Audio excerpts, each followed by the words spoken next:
Welcome everyone. Today we are going to cover some practice questions from the LOTEC or NLMC, also similar to the Math Kangaroo exams for the grade 5 or grade 6 kids.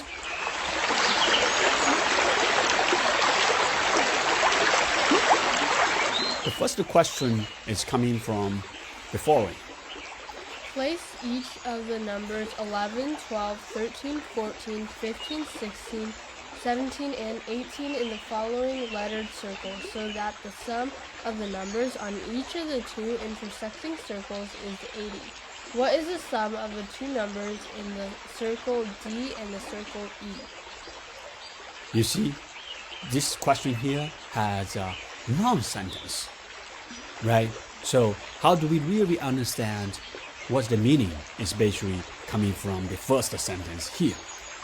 How many numbers we have? We have altogether 8 numbers. So we want to break out the first sentence here to 2 equations. In other words, based on that sentence, we understand what's going on here. So from the first circle here, A, B, C, D, E, we know the summation is equal to 80. So we write down that equation here.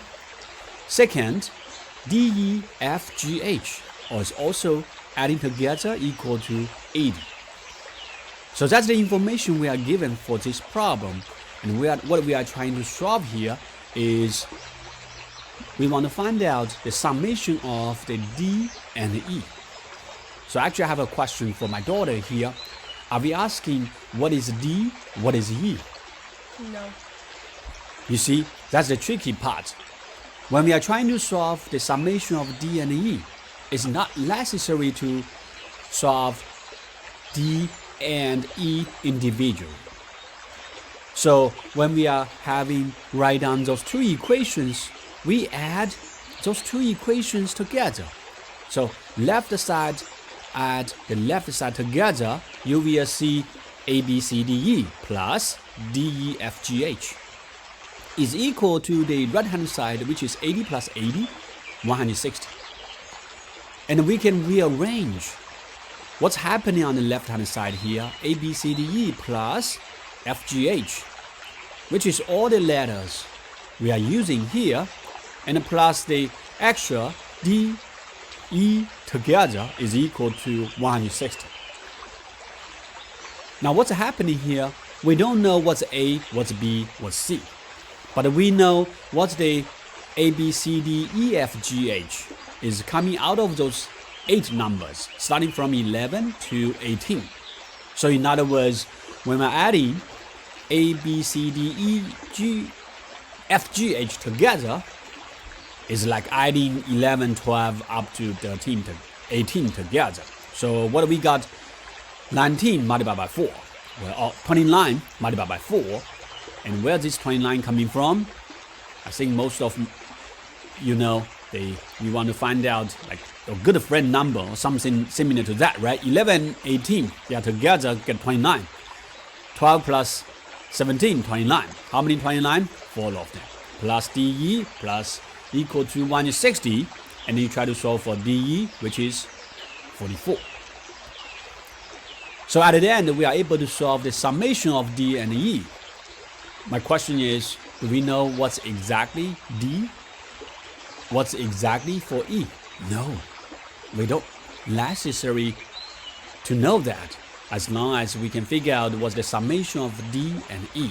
I hope this is clear. So I want to offer some tips when we are working on those math problems. I would like to, my daughter, help me read those ones for me. Number 1. Read the questions multiple times. Multiple means greater or equal to 3. Easily to misunderstand. Detail is the evil. Okay, so for this piece here, we know when we are translate this long sentence, right? How do we really understand that? It's not easy, especially for me as a non-native English speaker. It's a big trouble for me. So for me, the multiple usually is greater or equal to 5, maybe. So in that case, I want to make sure I don't misunderstand what they are asking, what's the information given. Number 2, One sentence, one equation. Write down line by line. I want to offer this one. Why? Because that will help us reduce the mistakes we are making in the process. Slow is fast. When we write down those stuff, that will help us thinking the problem more clearly. Also help us get a more logical way to solve these problems. Number 3. Always double check. For example, if we need to do 12,345 plus 45,678 plus 78,965. You can do by 2 ways. First, you can add the first 2 numbers together and then add the third. Another way, you can add the second and third together, then add the first one. In other words, one way forward, one way backward. In this case, you can double check, did you get the same answer? If you cannot get the same answer, that means one way, some calculation mistakes. That's the way to help you always get the perfect answer. I know it's not easy, it's some extra work, but that's what it takes to get perfect in mathematics. Another practice question I'd like to offer here is coming from the NCAA. 64 college basketball teams battled for the NCAA tournament championship title in the year 2023. The losing team of each game was eliminated from the tournament. What was the total number of games played in the 2023 NCAA tournament? Yes, everyone loves NCAA in the March Madness. Not only for the kids, also for the working professionals, like you can see this beautiful bracket showing up here, right? So what we are asking is how many games they have to play during this tournament. So my daughter was thinking we starting from 64 colleges, right? Every 2 teams has 1 game. So in other words, 64 divided by 2, 32 in the first round. And then based on just 32 teams, in the second round, they are going to play 32 divided by 2, which is 16 games, and so on. At the end, get the final, which is champion, 1 game. That seems relatively easy. Now, what if I change the question a little bit? Instead of 64 teams, I'm offering 68 teams. If we are doing the similar way, 68 divided by 2, 34, 34 divided by 2, 17, 17 divided by 2, 8.5. Something is not right. In other words, in the third round, there will be 1 team that they don't have to play.